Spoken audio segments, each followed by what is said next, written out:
네, 자, 이번 시간 기출문제풀이 제 73회 가장 최근에 시행됐던 거죠. 예, 요거 한번 같이 공부해 보겠고요. 우선 요 하기 전에 그 카페에 지금 질문을 올리시는 분들 보니까 그 교재를 사진으로 찍어서 이렇게 올리시는데 보니까 이제 세로로 올리시는 분들이 있어요. 요거 저도 댓글을 달아보면 모니터를 이렇게 뒤집어서 봐야 됩니다. 굉장히 그 읽기도 불편하고 그래서 요거 그 밑에 보시면은 질문 답변 게시판에서 그 질문을 올릴 때 여기에서 복사해서 갖다 붙이지 마시고요. 그거를 사진을 클릭해서 그 다음에 여기 올리시는데 자 그대로 올려버리면 이렇게 세로 형태가 돼 버립니다. 그래서 요렇게 올리지 마시고 올리기 전에 사진 올리기 해서 클릭하면 아까 사진을 클릭하면 이런 메뉴가 뜨는데 그 여러분들이 찍은 파일 있죠. 그 파일이 요걸 가지고 여기 보시면 회전, 반전 클릭하는 메뉴가 있습니다.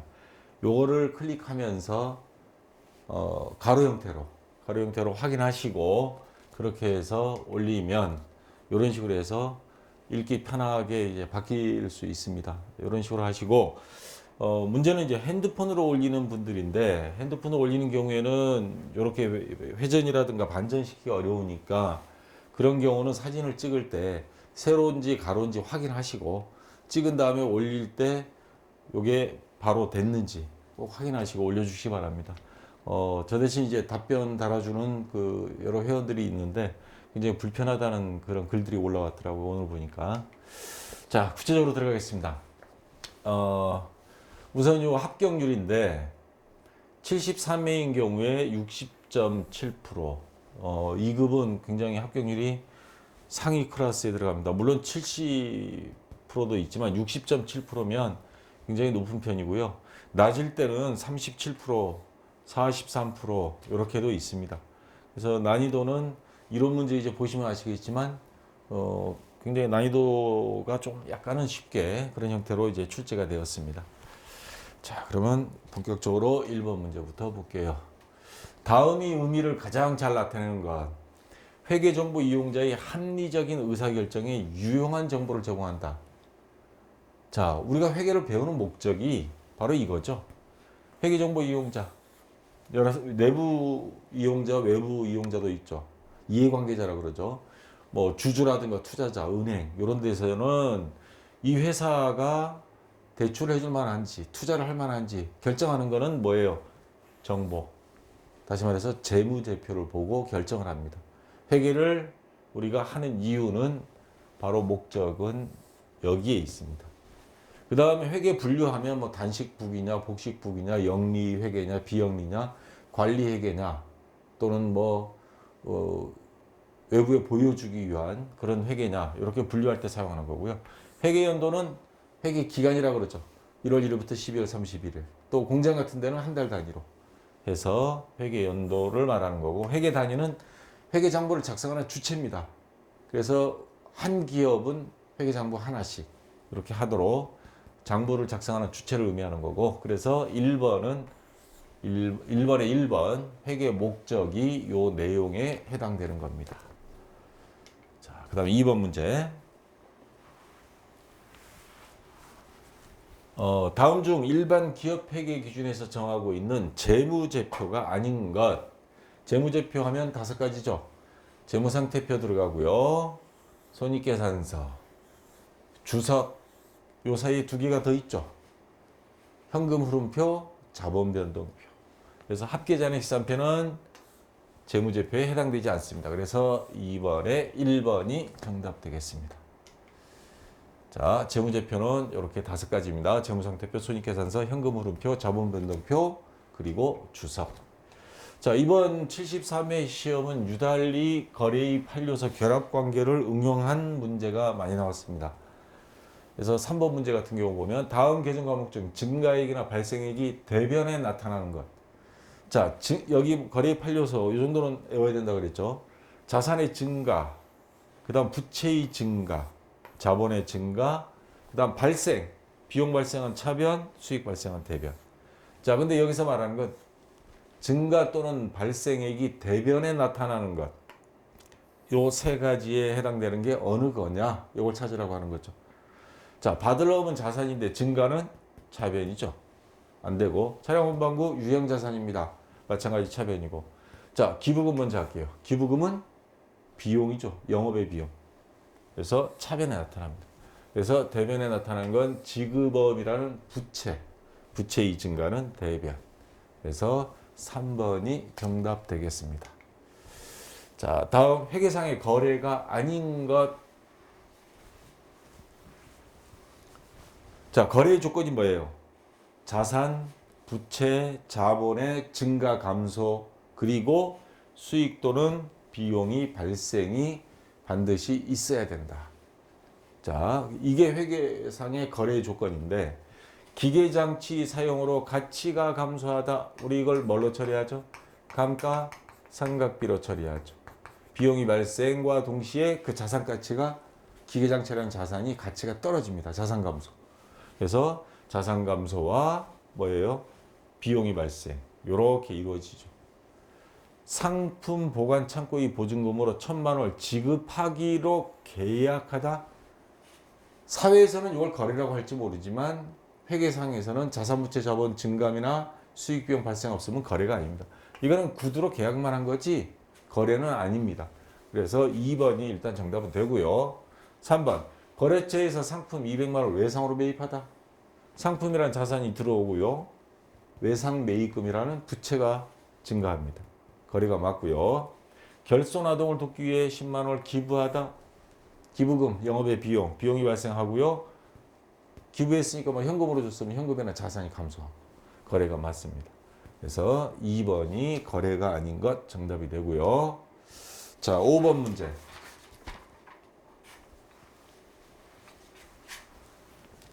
다음 설명 중 밑줄 친 가 요겁니다. 여기 밑줄이 없네. 자, 밑줄 친 가와 관련 있는 계정으로만 나열된 것. 부채는 과거의 거래나 사건의 결과로 다른 실체에게 미래의 자산이나 용역을 제공해야 하는 특정 실체의 채무, 빚이다 이거죠. 자, 핵심은 이거죠. 그래서 가 유동부채, 비유동부채로 부채는 분류한다. 근데 유동부채에 해당되는 것만 찾아라 이거죠. 자, 외상매입금 유동부채죠. 단기 차입금 1년 이내에 갚아야 되니까 유동부채. 일단 정답은 나왔습니다. 사채, 요건 비유동부채죠. 그 다음에 임대보증금. 아직까지도 보면 임차보증금, 임대보증금 헷갈리신 분들이 있는데, 자, 임대보증금, 계정과목 및 적요 등록 메뉴 항상 켜놓으라 그랬어요. 이런 시험 볼 때도 컨트롤 F 딱 누르면 F, 파인드의 약자, 찾기 나옵니다. 여기서 임대보증금 쳐보세요. 그러면 임대보증금의 커서가 자동 이동하고 비유동부채입니다. 집주인 입장에서 임대해주고 전세금을 받았어요. 그 전세금은 내가 먹는 거다. 나중에 나갈 때 돌려줘야 되는 빚이죠. 그리고 보통 전세는 1년 이상 계약하죠. 그래서 비유동 부채가 되는 겁니다. 반대가 되는 건 임차보증금. 우리가 전세금을 1억을 맡겼어요. 그거 나중에 나갈 때 되찾을 수 있는 임차보증금은 비유동 자산이 되는 거죠. 자, 이렇게 해주면 되고요. 선수금. 이거는 유동부채가 맞습니다. 계약금 받은 거.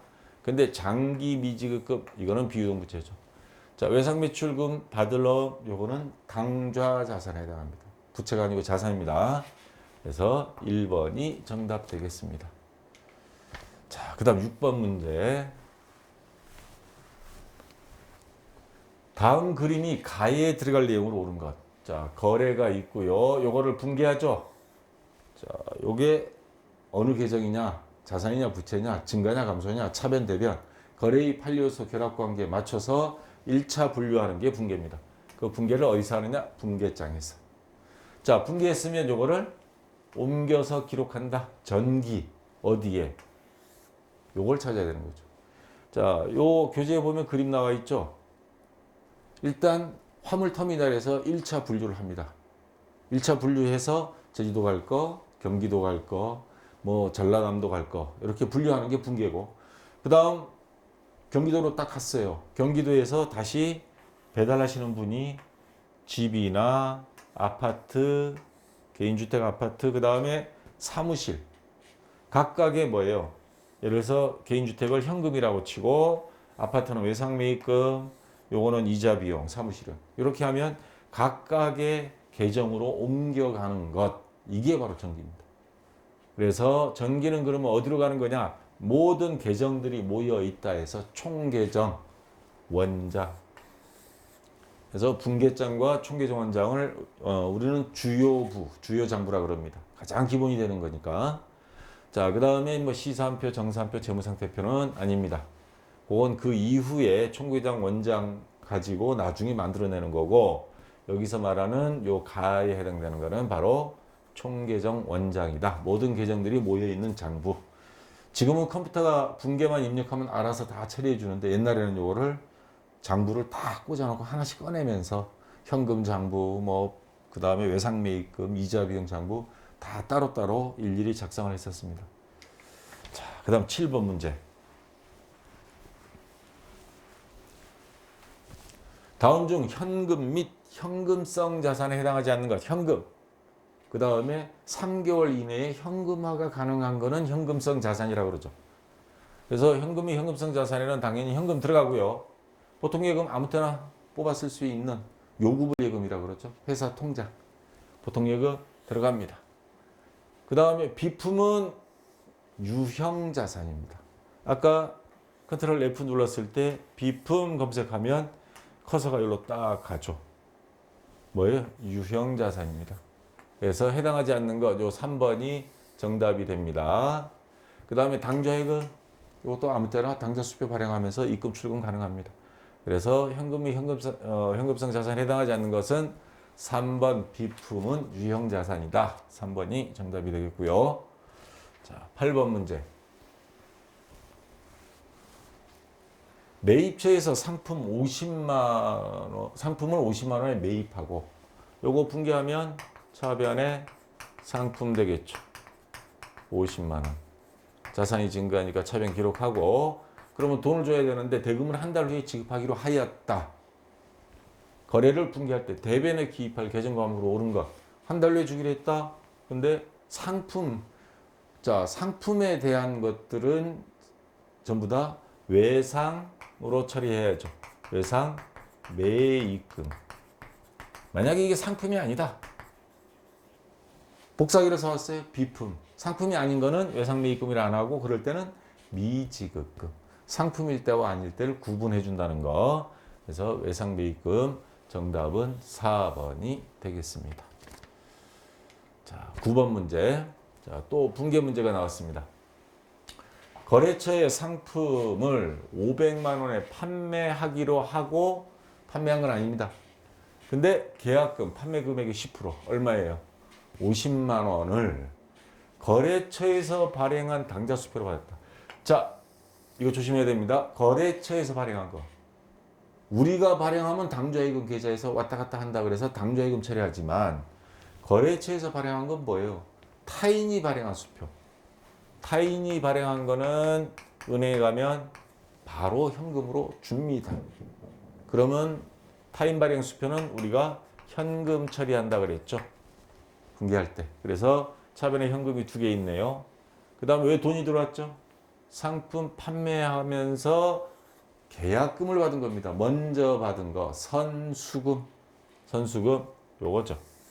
그래서 2번이 정답 되겠습니다. 계약금으로 타인 발행 수표 받았으니까 현금으로 처리한다.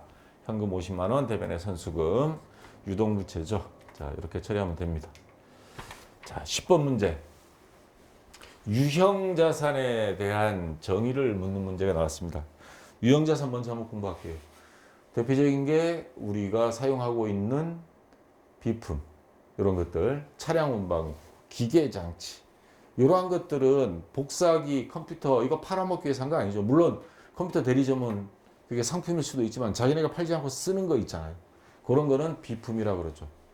자, 그 다음에 차량 운반구 있고, 그 다음 아까 말한 기계장치, 건물.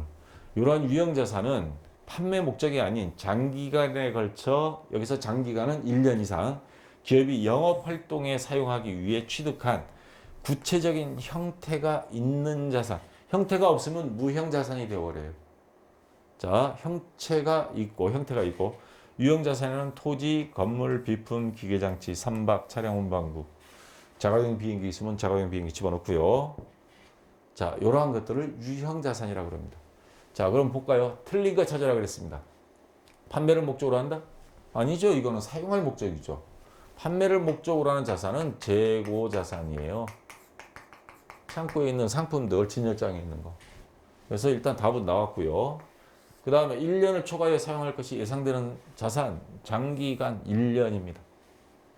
그 다음에 물리적 형체가 있는 자산, 형체 없으면 무형자산이 되어버립니다. 재화의 생산을 목적으로 부여하는 자산, 재화의 생산, 대표적인 게 기계장치 있죠. 기계장치 같은 건 재화의 생산을 목적으로 부여하는 자산. 뭐 공장 건물도 해당되겠습니다. 생산하게 되면. 그래서 10번에 1번이 정답이 되겠습니다. 자, 그 다음 11번 문제. 자, 거래입 판료소 또 제가 갖다 놨습니다. 다음 중 결합관계에서 성립할 수 없는 것. 자산의 감소가 차변에 있어요. 자산의 감소는 항상 어디? 대변이죠. 자산이 증가가 대변되어 있는데 자산이 증가는 차변입니다. 그래서 1번이 정답이 일단 나왔고요. 그 다음에 부채의 감소, 부채의 증가. 부채의 감소 차변 맞습니다. 부채의 증가 대변 맞고, 자산이 증가 차변 맞고, 그 다음에 수익이 발생 여기 이렇게 생기는 거래죠. 그 다음에 자산이 증가하면서 자본이 증가, 자산이 증가하면서 자본이 증가 맞습니다. 이것도. 그래서 1번이 정답 되겠습니다. 자, 12번 문제. 어음에 대한 문제가 나왔는데 다음 그림에서 한국 상사의 어음 할인. 어음 할인은 왜 하죠? 보통 어음은 3개월 이상입니다. 그래서 이 어음 제도를 없애야 되는 거 아니냐. 그래서 이렇게 이야기를 하는데 지금 굉장히 많이 유통이 되기 때문에 어음을 갖고 있다 보면 자금 융통이 안 될 때가 있습니다. 지금 오늘 저도 이제 추석 연휴 기간 중에 촬영하지만 요 추석 연휴 시작하기 전에 아마 업체 사장님들은 아마 지옥이었을 겁니다. 직원들은 언제 보너스 나오나, 그 다음 열흘 동안 휴가 가거나 해외여행 갈 꿈에 부풀었지만 사장님들은 돈이 있어야 직원들 뭐 보너스를 주죠. 그래서 갖고 있는 어음 가지고 거래은행에 가서 할인해달라고 부탁할 수가 있습니다. 그래서 한국상사에서 국민은행 가서 받을 어음 10만 원을 할인해 주세요. 현금으로 좀 바꿔주시면 안 될까요? 하는데 은행 입장에서는 위험 부담이 있단 말이에요. 이 어음이 부도날지도 모르는데. 그러면 그 위험성을 감수하고 할인료를 차감합니다. 그래서 나머지는 당좌금 계좌로. 이거 어음도 좀 괜찮은 기업의 어음은 바꿔주는데 듣도 보도 못한 중소기업 어음은 안 바꿔줍니다. 자, 그래서 이렇게 할인을 받았어요, 다행히. 단 어음 할인이 회계 처리는 매각 거래로 한다. 요거 반대되는 개념이 차입 거래라 그럽니다.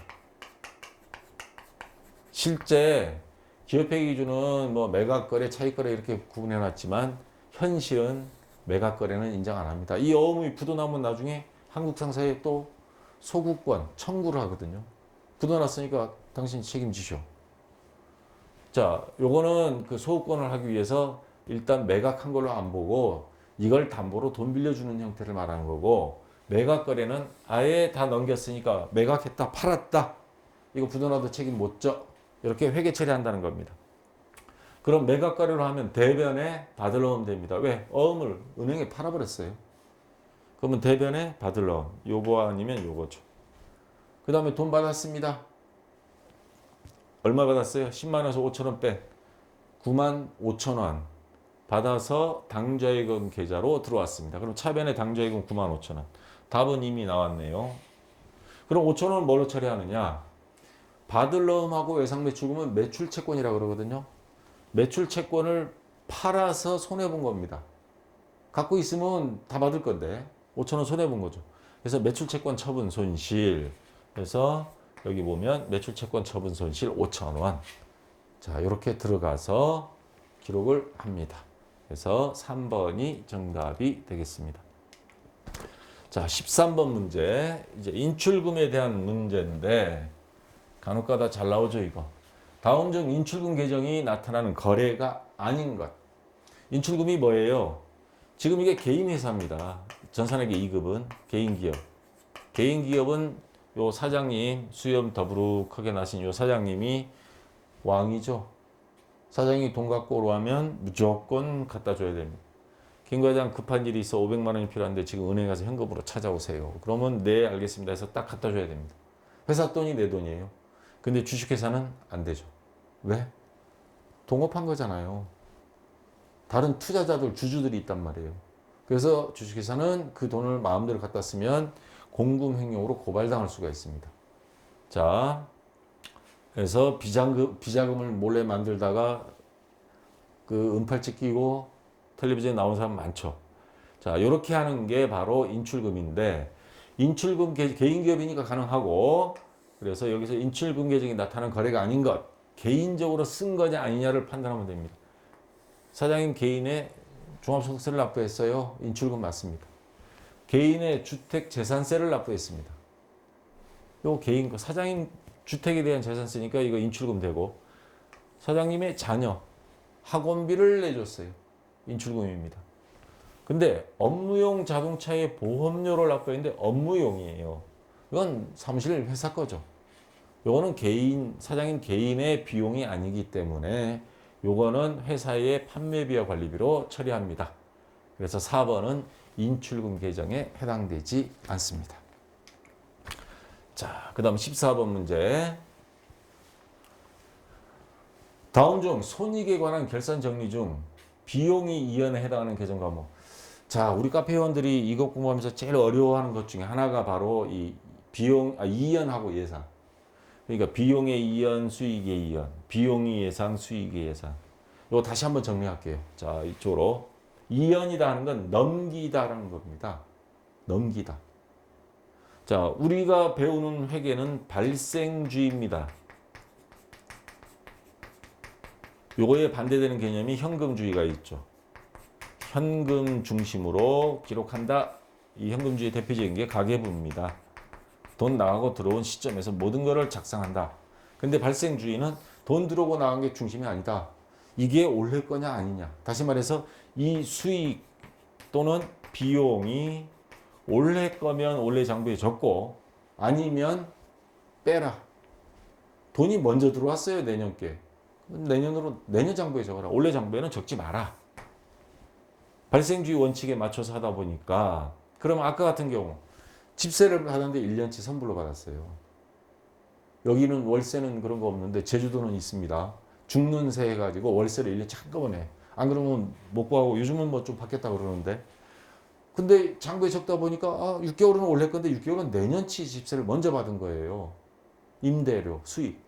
근데 이건 넘겨야 돼. 그러면 수익이 이연이 되는 겁니다. 근데 그 다음 반대로 이 집세를 준 입장에서는 임차료, 비용이죠. 내년치 집세까지 한꺼번에 줬어요. 근데 우리 장부에는 지금 임차료에서 다 적어놨는데 이거 아니야. 6개월은 내년치 집세야. 그러면 그 비용은 내년으로 넘겨야 돼. 그건 비용이 이연이 돼. 주인하고 세입자하고 반대 개념이 되겠죠. 그래서 이연이라는 건 결산일 12월 31일 기준으로 수익, 임대료 또는 임차료 장부에서 차감하여 내년 장부에 적는 것, 이거를 이연이라 그럽니다. 그래서 먼저 받은 수익이 있으면 선수 수익해서 내년 장부로 넘기고, 먼저 지급한 거 있으면 뭐 자동차 보험료 1년치 한꺼번에 내고 그러잖아요. 내년으로 옮기는 거. 이게 이연이고, 예상은 아직 돈은 들어오지는 않았어요. 근데 이 수익이 올해 거야. 아까 집세를 기준으로 따지면 이번에 형편이 어려워서 저희가 1월 1일 날 드릴게요. 근데 하루 차이인데 그거 못 기다려준다고 할 수는 없잖아. 근데 하루 차이지만 장부는 오늘 마감해야 돼. 그럼 집세 아직 돈이 안 들어왔지만 이 집세는 원래 집세가 맞아. 돈은 나중에 받는 걸로 치고, 그래서 미리 적어 놓는 거, 그거를 미수 수익, 미수 임대료 이렇게 하는 거죠. 집세 아직 못 받았어. 근데 올해 수익이야. 그걸 예상이라 그럽니다. 결산 시 12월 31일 누락된 수익 또는 비용을, 돈은 안 들어왔지만 이게 올해 수익이 맞다. 아니면 우리가 지출해야 될 비용이 맞아. 직원 월급 못 줬어. 어려워서. 그래도 올해 장부엔 적어요. 돈은 다음 달에 주더라도, 내년 1월에 주더라도. 장부에 추가로 기록하는 것, 이거를 예상. 자, 수익이나 비용이 지금 생기진 않았지만 올릴 게 맞아 그러면 장부에 적어 놓는 게 예상, 발생주의, 돈 기준이 아니고. 그 다음에 받았거나 또는 줬는데 이게 보니까 올릴 게 아니라 내년이야 그러면 2년. 간단합니다. 근데 복잡하게 생각하면 굉장히 복잡한데, 자 그러면 여기서 말하는 비용이 2년은 어디에 해당되는 것 계정 과목이 뭐냐? 비용 2년 선급 비용, 선급 보험료. 보험료가 비용이잖아요. 먼저 지급한 비용, 2년 시킨 거.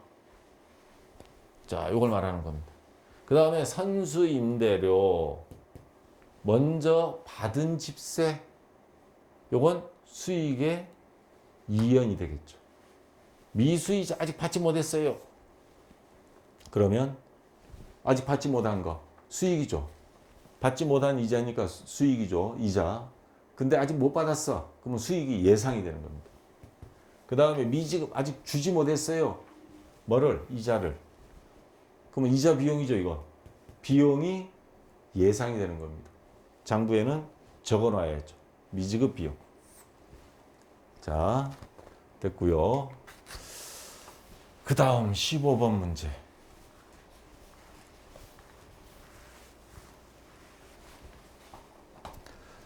자, 다음 자료에 의하여 회계기간이 1월 1일부터 12월 30일인 회사가 결산일에 계상해야 할 감가상각비는 얼마인가? 기계장치 구입액 3천만 원, 전기 감가상각비액 300만 원, 내용연수 5년, 잔존가치는 제로. 근데 정액법이에요. 정액법 공식 내용연수 5년분의 취득원가 마이너스 잔존가액이죠. 취득원가 3천만 원 마이너스 잔존가치는 제로. 그러면 1년에 600만 원 감가상각 낡아버려서 그만큼 손해봤다. 비용이 발생이 되는 거죠. 자, 그래서 감가상각비는 얼마인가 그랬으니까 5년 동안 똑같아요. 600만 원씩 5번. 4번 600만 원이 정답이 되겠습니다. 자, 이론 시험 그렇게 어려운 건 없고 특히 거래입 판례서에 대한 가장 기본적인 문제 그런 게 많았습니다. 자, 잠시 쉬었다가 다음 시간에 실무 시험 이어서 하도록 하겠습니다. 자, 수고했습니다.